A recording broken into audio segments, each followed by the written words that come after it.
আসসালামু আলাইকুম দর্শক, কেমন আছেন?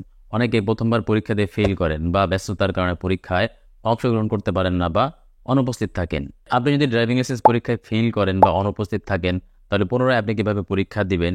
পুনরায় পরীক্ষা দেওয়ার জন্য কত টাকা আপনাকে ফি জমা দিতে হবে এবং পুনরায় পরীক্ষা দেওয়ার যে তারিখ, সে তারিখ কতদিন পরে পড়বে, সেই বিষয়ে বিস্তারিত তথ্য দেওয়ার চেষ্টা করব দর্শক আজকের এই ভিডিওতে। আপনি পরীক্ষায় পাস করছেন না ফেল করছেন, এই জন্য কিন্তু আপনাকে বিআরটি যে ওয়েবসাইট আছে সেই ওয়েবসাইটে আপনাকে রেজাল্ট চেক করতে হবে। অর্থাৎ এই বিআরটি পরীক্ষার যে রেজাল্ট, সেই রেজাল্ট আপনি কিভাবে দেখবেন? প্রথমে খুব সংক্ষেপে আমি আপনাদেরকে একটু দেখিয়ে দিব যে কিভাবে আপনারা আপনাদের পরীক্ষার রেজাল্ট দেখবেন। দেখুন, এই পরীক্ষার রেজাল্ট আপনি দুইভাবে পেতে পারেন। একটি হচ্ছে এসএমএস এর মাধ্যমে, অর্থাৎ আপনি যেদিন পরীক্ষা দিবেন ঠিক সেদিনই যখন পরীক্ষার রেজাল্ট তৈরি করবে, তখনই কিন্তু আপনার ফোনে আপনি পাস করছেন না ফেল করছেন সেটা আপনি মেসেজের মাধ্যমে জানতে পারবেন। অথবা বিআরটি যে ওয়েবসাইট আছে সেই ওয়েবসাইটে গিয়েও কিন্তু আপনি পরীক্ষার রেজাল্ট চেক করতে পারেন। সেক্ষেত্রে আপনি গুগলে গিয়ে বিসিটিভি রেজাল্ট লিখে কিন্তু সার্চ দিতে পারেন। সার্চ দিলে দেখবেন উপর দিকে একটি ওয়েবসাইট চলে আসবে। সেখানে গিয়ে আপনি যেখানে পরীক্ষা দিচ্ছেন, অর্থাৎ আপনি যেই বিআরটির আন্ডারে পরীক্ষা দিচ্ছেন সেই বিআরটি সিলেক্ট করবেন এবং নিচের দিকে দেখুন পরীক্ষার ডেট আছে, সেই ডেট আপনি সিলেক্ট করে দিবেন। অর্থাৎ কয় তারিখে আপনি পরীক্ষা দিয়েছিলেন সেই তারিখটি কিন্তু এখানে আপনাকে সিলেক্ট করে দিতে হবে। সিলেক্ট করে নিচের দিকে দেখুন একটি ক্যাপচা আছে, এই ক্যাপচাটি আপনি টাইপ করে নিচের দিকে রেজাল্ট দেখুন, যদি আপনি ক্লিক করেন তাহলে কিন্তু আপনার যে নির্দিষ্ট ডেটের রেজাল্ট, সেই রেজাল্ট এখানে চলে আসবে। এখান থেকে আপনি আপনার রোল নং দিয়ে কিন্তু আপনার রেজাল্ট চেক করতে পারবেন যে আপনি পাস করছেন নাকি ফেল করছেন। এইবার দেখাবো কিভাবে আপনি পুনঃ পরীক্ষার জন্য তারিখ নেবেন। দেখুন, আপনি যদি ফেল করেন বা পরীক্ষা অনুপস্থিত থাকেন, তাহলে কিন্তু একই পদ্ধতিতে আপনাকে পুনরায় যে পরীক্ষার তারিখ, সে পরীক্ষার তারিখ এই বিআরটির ওয়েবসাইট, অর্থাৎ আপনার যে বিএসপি অ্যাকাউন্ট আছে সেই বিএসপি অ্যাকাউন্টে লগ ইন করে পুনরায় পরীক্ষার তারিখ নিতে হবে। সেক্ষেত্রে আপনি প্রথমে বিআরটির যে সার্ভিস পোর্টাল অর্থাৎ বিএসপিতে আপনি চলে যাবেন। সেখানে গিয়ে আপনার যে নির্দিষ্ট ইউজার আইডি এবং পাসওয়ার্ড দিয়ে লগ ইন করবেন।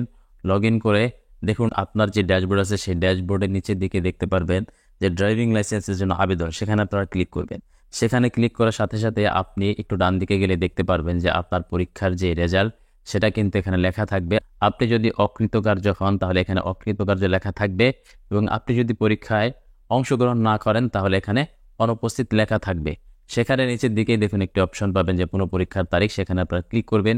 ক্লিক করার পরেই আপনাকে পেমেন্ট পেজ নিয়ে যাবে, অর্থাৎ এই পেজে গিয়ে আপনার যে নির্দিষ্ট পরিমাণ পুনঃ পরীক্ষার ফি, সেই ফি প্রদান করার সাথে সাথেই কিন্তু আপনি দ্বিতীয়বার যে পুনঃ পরীক্ষায় অংশগ্রহণ করবেন, সেই পরীক্ষায় অংশগ্রহণ করার একটি তারিখ এবং একটি নতুন লার্নার অটোমেটিক প্রিন্ট হয়ে যাবে। দেখুন, পরীক্ষায় পাশ করা কিন্তু কঠিন কিছু না। কিভাবে আপনি পরীক্ষায় প্রথমবারে পাশ করবেন সেই বিষয়ে লিখিত, মৌখিক এবং ব্যবহারিকের উপরে কিছু স্পেসিফিক ভিডিও কিন্তু আমার এই চ্যানেলে দেওয়া আছে। আপনারা চাইলেই কিন্তু সেগুলি দেখে দেখে আপনার যে বিআরটি এর ড্রাইভিং লাইসেন্সের পরীক্ষা, সে পরীক্ষার প্রস্তুতি কিন্তু আপনি নিতে পারেন। এবার বলবো কত টাকা ফি প্রদান করতে হবে। দেখুন, আপনি যদি পরীক্ষায় অংশগ্রহণ করে ফেল করেন তাহলে আপনার লার্নারের যদি মেয়াদ থাকে তাহলে 230 টাকা জমা দিলেই কিন্তু আপনার পুরো পরীক্ষার তারিখ আপনি পাবেন।